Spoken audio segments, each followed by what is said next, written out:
Hello,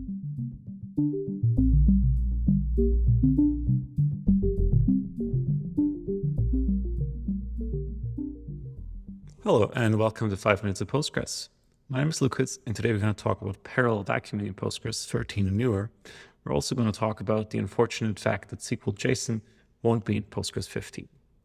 Starting with parallel vacuum, this blog post by the database team from AWS goes into more details as to how that works and which configuration settings you have to tune to make the most of it.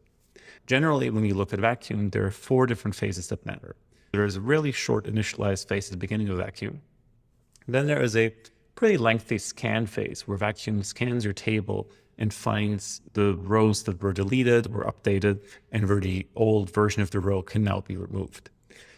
Once it knows this information, it can then vacuum each index on the table and identify, for example, which index entries are no longer needed because the underlying table row was removed.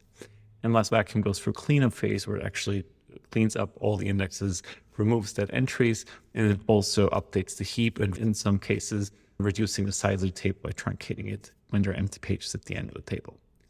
Vacuum is important, but as you can see, it's quite complex. One of the challenges of vacuum is that on busy tables and busy databases, it's oftentimes too slow. If you have a really large table, it just takes a long time. The parallel vacuum tries to optimize the index vacuum phase. Basically, when vacuum processes these different indexes on the table, with the parallel setting, it can now process that in parallel.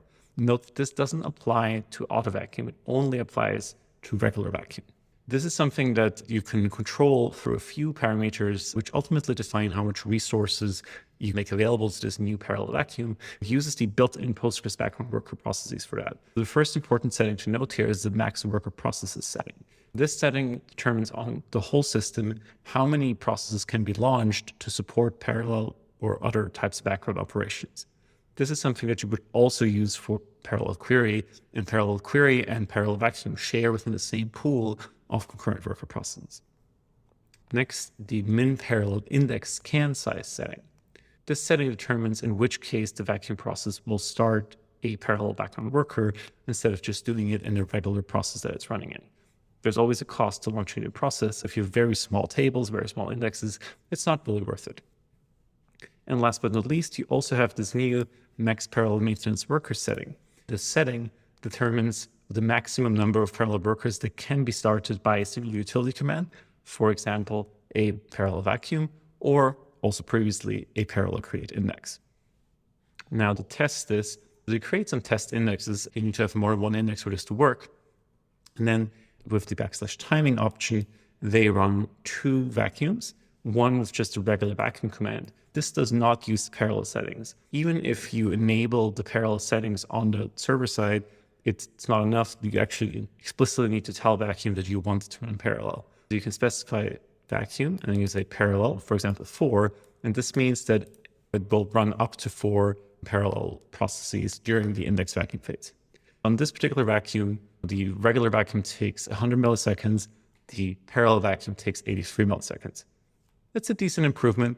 I would say this should be more dramatic if you have a table with a lot of indexes. Certainly, if you create a lot of different partial indexes, this can quickly add up and become very useful. Next, I wanted to talk about the SQL Json feature. We've previously talked about SQL Json here on 5 Minutes of Postgres, and Dipesh, who also wrote about this previously on his blog, unfortunately noted last week that SQL Json is postponed. These things can happen when Postgres releases are developed. Currently, Postgres 15 is in a kind of QA phase as it goes through different beta versions. Unfortunately, the release management team, together with the community, has come to the conclusion that this feature should be reverted in Postgres 15, and we should try again in Postgres 16.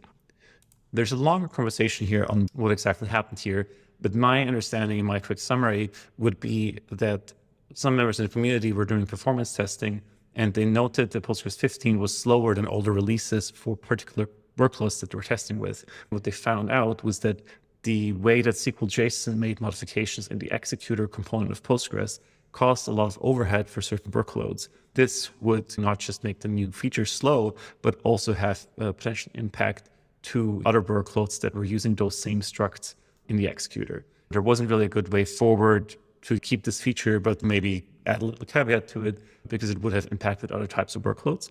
And the release management team and the community briefly discussed whether there was maybe a smaller set of features that they could get committed, but ultimately the time to release is too short. This actually gave me confidence. Oftentimes there's a discussion whether you should adopt the first release when a new major version of Postgres comes out, or whether you should wait for the first patch release. As you can see, the community is doing a lot of testing ahead of the release throughout the different beta versions. Overall, I think it's a good choice that this was removed, and hopefully we can see it in Postgres 16. Thank you so much for listening. This was 5 Minutes of Postgres. Subscribe to our YouTube channel to hear about next week's episode, and talk to you next week.